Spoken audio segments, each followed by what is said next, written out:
able to bring my daughter, my oldest daughter, with me, who was 18 at the time. And so she got to experience that alongside of me. And it was amazing, both being there from my own leadership perspective, but then also seeing it through the eyes of a Gen Z, college student, emerging leader, and her take on it as well. So that was something I'm really glad we did, and was pretty remarkable.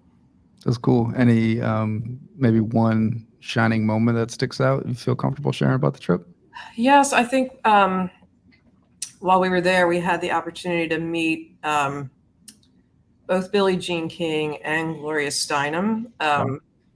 And I was just struck at how, they are just the real deal, right? And I felt that, sometimes when you're talking to a celebrity, you can tell they're just like, like not even engaging, or, like just looking on to the next thing. But I felt, particularly for the two of them, uh, just how deeply committed they are to, issues of equity, but then just how interested they were, like, in our stories and, the work of JFF. And so that was really meaningful, like just to kind of see that level of commitment and genuine leadership was something that I'll remember.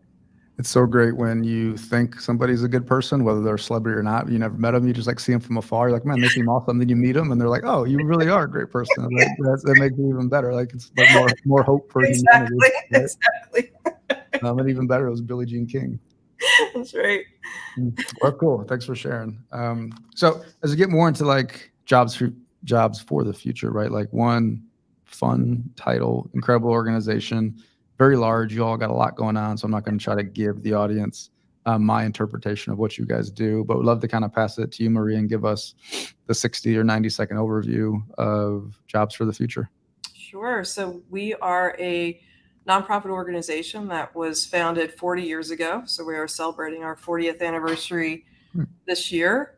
We were initially founded at a moment in the early 80s where there was a need for states and state systems to really keep pace with changes that were happening in the labor market, right? So I think that kind of those shifts and those divides are something that has kept JFF relevant, I think throughout the decades. Our mission is to drive equitable economic advancement for all by driving innovation and reform in our nation's education and workforce systems. So meaning community colleges, workforce boards, community-based organizations, federal and state government, and so on. And increasingly in the past 5 years, we've also built out work directly with companies. We have an impact employer model that we work companies through. We also, through JFF Labs and JFF Ventures, work with folks who are kind of working on the reform outside in, right? So more of the disruptors, so the entrepreneurs, the tech-based startups that are mission aligned and so on, because we're big believers that you need both like change from the inside and change being pushed from the outside. And we see JFF as the group that can really help to bridge those worlds. And just in the past month or so, we have rolled out a new North Star for the organization, which is that in 10 years, we hope to see 75 million Americans who face systemic barriers to advancement working in quality jobs. So that is our, kind of the galvanizing call we've put out to the field. It's one, obviously, that JFF isn't going to be able to achieve on its own, but we hope that it is a goal that we can start to really just galvanize partnerships and collaborations around this work. And so for JFF, I think it was as an organization that really cuts across education and workforce. So kind of roughly like high school age learners up through adult older workers, like saying that, the impact that we want to see from all of this work at the end of the day is more quality jobs and taking, a true approach that centers equity like as at the forefront of those conversations. Yeah, I appreciate you sharing that. North Star is quite north and quite large. right? So 10 years, 75 million jobs. Yeah. How does one even get their head around that or begin to make a dent towards 75 million jobs? Yeah. So we did a lot of analysis of, kind of the current state of the labor market in the U.S. How we came up with that number is we identified four basic, pretty big categories of workers. So almost almost all people of color falls into our definition. Almost all women, anyone who does not have a 4-year degree, and anyone who has a criminal record. And if you look at those workers now, there's about 38 million who work in what we would call a quality job. And so our goal is basically to double that number. And, I think that this has to include interventions both on the, kind of the talent side and the pipeline development side, but also right on the employer side. And how are we, raising and enhancing the quality of these jobs? So it's really calls for a multi-pronged approach. I think, it comes at a time where I think more and more we're hearing conversations about quality jobs, like from the federal government, from philanthropy. Um, so I think the time is right. I think questions about how we're going to measure this, how we kind of start to galvanize folks together. I think it's early days for that. But the reception that we've gotten so far has been really positive, and excited to see where it goes from here. That's great. And for the friends out there that think about logistics, how new is this North Star, and how far along has this journey begun?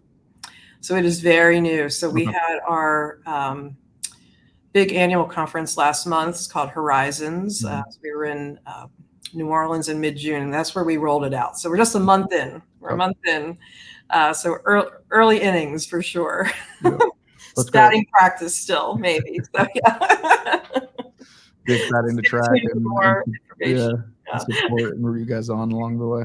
Yeah. And curious, when you say equitable education, is that definition just that 4-year degree, or do you guys think about it in other ways in terms Yeah, of no, equitable we feel it education?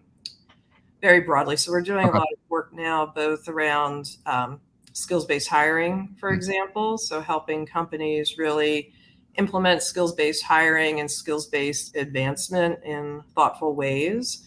And then we're also doing a lot of work with partners like American Student Assistance and others about really mapping out, multiple pathways to advancement. So always, recognizing the importance of a degree, but also helping to shift the broader narrative and understanding around what are the pathways that are available that don't include 4-year degrees. So whether that be apprenticeships, whether it be different types of industry certifications, but really starting to help the field have a deeper understanding about what that entails.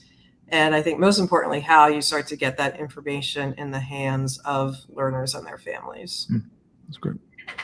And I think, picking up from the learners, and you said kind of a lot of your guys' work starts in the high school-ish range and then goes on.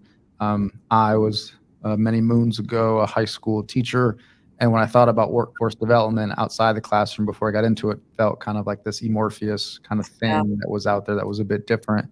As our company has grown, we've done more work in this development space, and I've been positively optimistic about the opportunities where education systems and workforce development systems can come together and don't need to be so isolated, which I think in a lot of markets that we work in, we see the isolation of those two markets or sectors, if you will.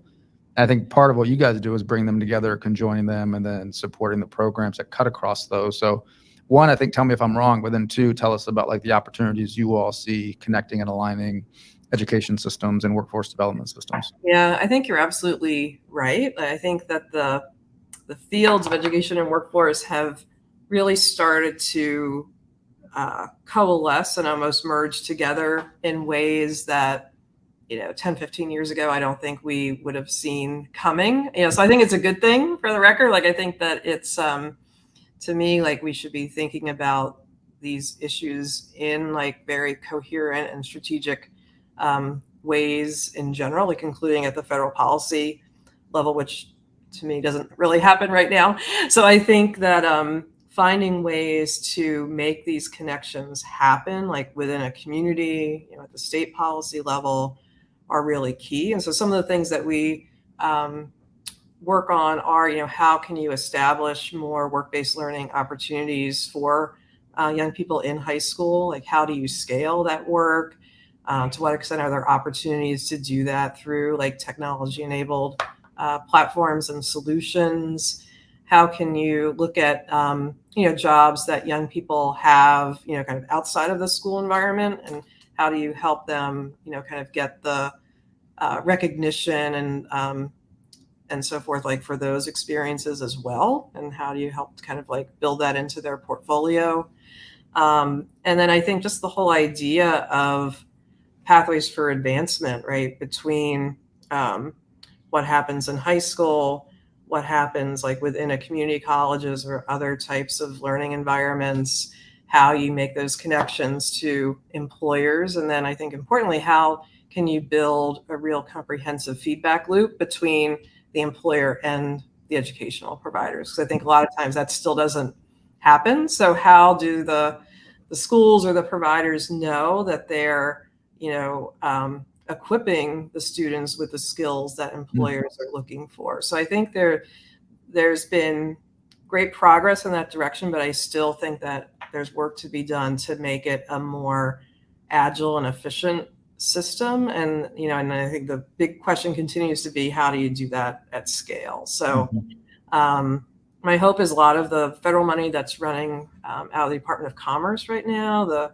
Build Back Better Regional Challenge or the Quality Jobs Challenge, is providing funding to a lot of communities to start looking at these pathways in different ways. Yeah. When I hear you say that, Maria, I think about both like the data and the incentives within the systems, right? Like the data of kids or students graduating from a large school district, and the school district so focused on preparing them, getting them to graduate, and then getting them, out, successfully out.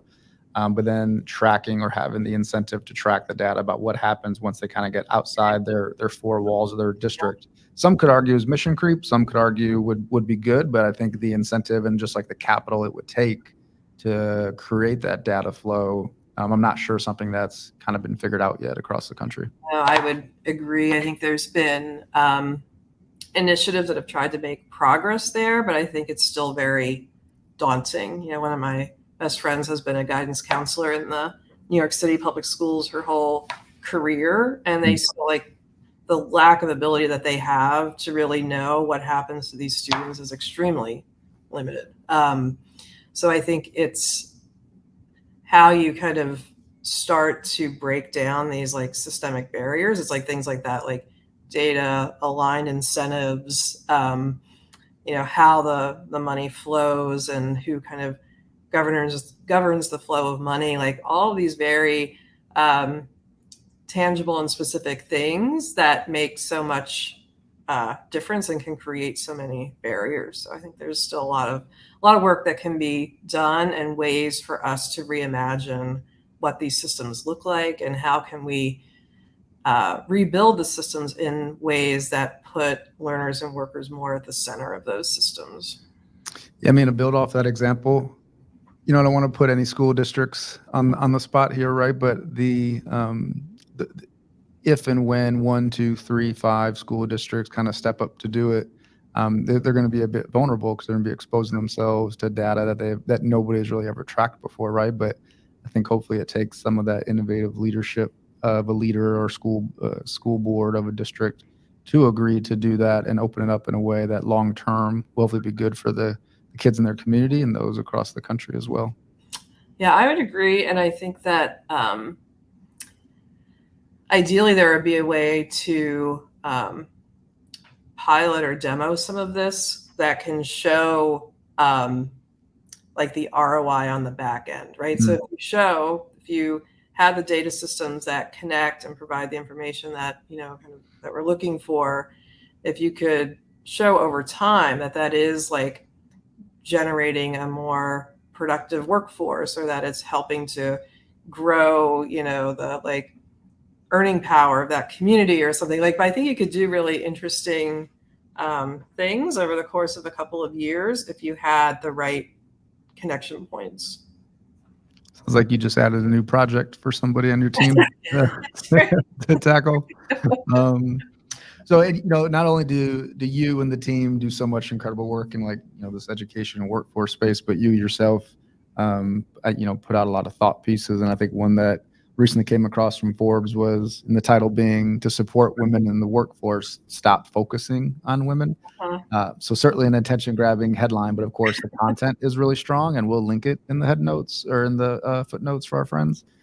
But could you share, Maria, about writing that, the content of that, and some takeaways you hope people walk away with after they read that article to better support women? Yeah, so this was really kind of inspired by the event I mentioned in Abu Dhabi, and hearing a lot of these really iconic women leaders speak and kind of reflect on their journeys. And so the piece that you mentioned, we have kind of 3 recommendations. So one is for employers to change practices, not people, right? And so this is kind of getting to the point that the more we can move to skills-based hiring, or anything that takes the kind of human bias out of the hiring process, is going to support women and people of color, and help folks across the board.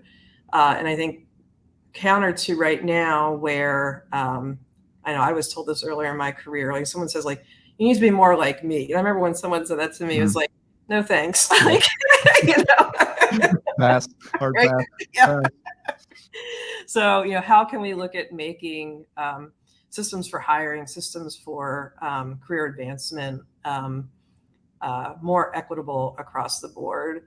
The second is, I think it was Gloria Steinem who used this term, like in the event I attended, was the mystique of masculinity. So this idea that, if there's a guy in the workplace who, has children, it's almost like their star kind of rises, because like, wow, look at this person who's like, so well-rounded. But, studies show that like when a woman does that, it's like their star like may go on the decline. It's like, oh, well, she has a kid. So how do you start to kind of reframe and balance those perceptions, I think, is really important. And so as someone who has had 2 kids along their career journey, that resonates with me for sure. Yeah.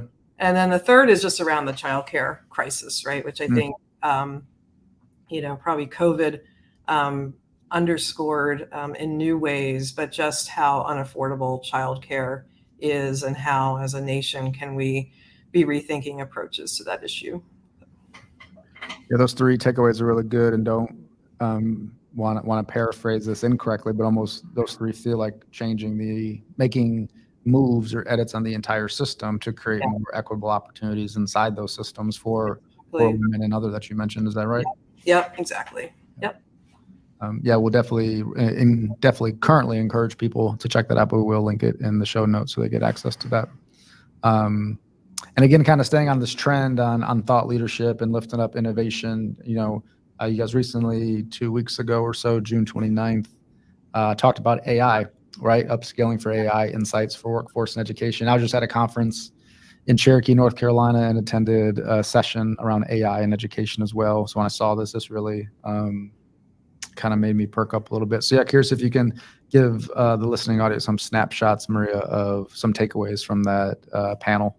Yeah, so this was a panel that my colleague Alex Swartzful hosted, and she was joined from our partners at LinkedIn, Chegg, and Intel. So to really have kind of a rapid insights conversation around the impact and potential impact of AI. This flows out of our new Center for Artificial Intelligence and the Future of Work, which Alex is leading. We launched that about a month ago as well, in conjunction with our North Star, because we really feel that just given how quickly AI is changing like everything right now, that we have to be able to better understand it and kind of leverage it for good if we're to achieve the North Star. So this is going to be a big area of focus for us.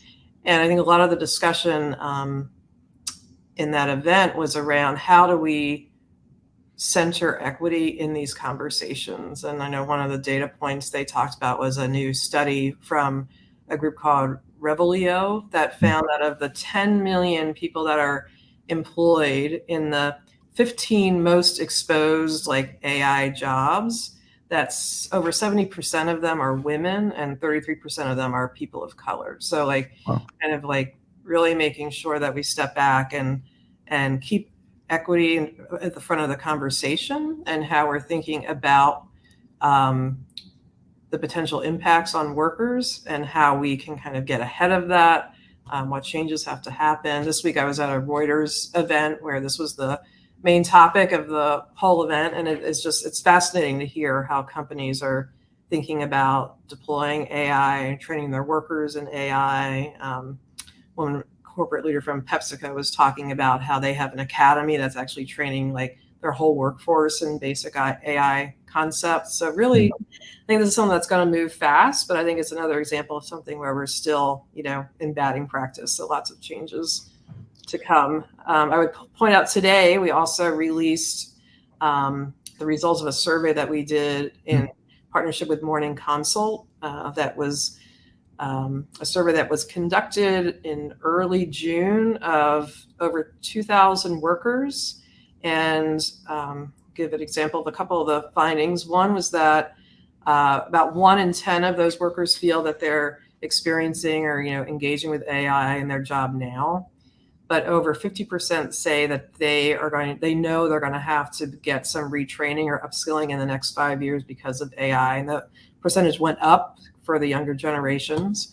But it also they said that 88% do not trust their employer to kind of teach them about AI. So it's kind of like raises this question of like, how are we going to kind of upskill our labor force? So interesting tidbits in there, and that came out today. So I encourage folks to take a look at that report. Just to clarify, that number was 88% 88, does not trust their employer. Yeah. Do I want to know the sample size? Are we talking like 10 people, or are we talking? Over 2,000 people that so pretty significant. Yeah. Well, as a business owner, I need to go check in with my team to do some trust polls to see how we're doing here. That's a staggering number, right? So if they can't trust the workforce to do it, and the employers, right, that unfortunately probably lifts up a number of other questions that need to be addressed inside the workplace. Yeah. Yeah, when you speak about AI too, it's got to be connected, of course, to the North Star you mentioned earlier. So, and won't ask you to put a number of those 75 million, but got to imagine it's going to be more than maybe what we all thought it was 2 years ago in terms of employment in the AI space and how that's going to affect high quality jobs for everybody. So I tend to be a pretty optimistic person. So I'm at this point still optimistic that there's a great potential for creation of quality jobs, and some of the numbers that were being like kicked around at this Reuters event were pretty high, right? So again, like early days, but I think this is where we have an opportunity to think about like how do we create transparent and equitable pipelines into those opportunities? How do we kind of start the awareness and the training like back, into the high schools and maybe even earlier? So how are we getting the field kind of ready for this opportunity? It's a big question. Yeah, from my perspective too, I'd offer, right, like even going further upstream, thinking about digital divide in a lot of communities, access to hardware, to the right software, to internet connectivity. Because it's one thing to stumble upon that in college, but if that's the first time you're stumbling upon it, you're already leaps and bounds right behind other people that have had access to it for so long. Yep, totally agree. So that's where I think kind of keeping those reminders like front and center of the conversation or what's going to be important. Otherwise, I think we run the risk of this quickly becoming yet another like haves and haves not like situation. Okay, Maria, gonna get you out of here on a few hopefully fun and semi-quick rapid fire questions if you're up for it. Sure. They're easy, I promise. What's one piece of practical advice you'd offer to a leader that's hoping to grow their nonprofit in the workforce development or education space? I would say don't be afraid to be bold and to take big swings. I think too much work in the workforce development space. Back to our baseball analogy, is too much small ball, right? So I think you need to like Great. Yeah. swing for the fences. Doing a great job interweaving it the entire time. This is great. Let's see if I can drop something. What's one thing our listening audience can do to support you in the work of Jobs for the Future? Yeah, I would say just check out our information. Our website has a lot of great resources, guides and toolkits that can be implemented. And then folks are also so inclined, or for the funding community, also you can fund us, which is also important. Yes. Talk about big swings. That's right. That's right. Shoot your shot. What musical artist are you listening to right now? Oh, right now. So I have two daughters who are 10 and 19. They are actively trying to turn me into a Swiftie. So that's ongoing this summer.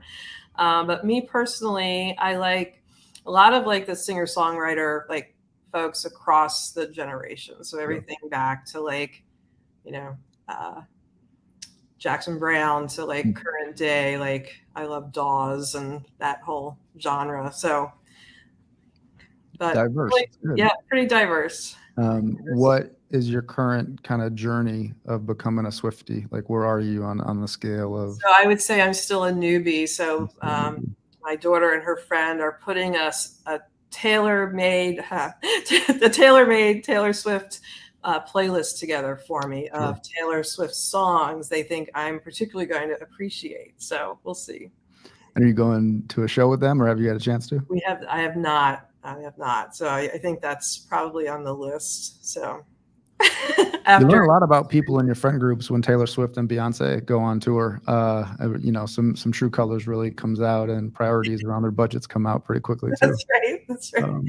Yes, we have our Springsteen tickets, and we have tickets to the Billy Joel Stevie Nicks joint concert. Oh, too. That's in September, I think. So those are our next two shows. Seen Billy a few times. He also puts on a good show. Yeah, pretty good. Yep. Okay, we talk about music and baseball forever, but last question, what does Square Pizza remind you of? Well, I have to admit, like being from New Jersey, it reminds me of a pizza that like we probably wouldn't eat in New Jersey, right? So that's what it makes me think of, like round New Jersey pizza. Did they serve Square Pizza in high school in New Jersey? Or was it just always by the slice, the actual slice? It was by the slice. Yeah. Yeah. I remember growing up eating those like frozen like Elios, which are more rectangular. Yeah. I'd say. Yeah. Yeah, we get some pushback that it's actually rectangular, but we don't acknowledge people that push back. We just want everybody to call it Square Pizza. Joking, of course. Like, isn't Detroit style pizza square?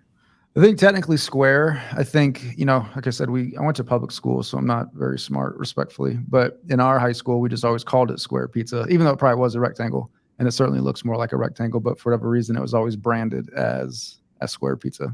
Interesting. Okay. There we go.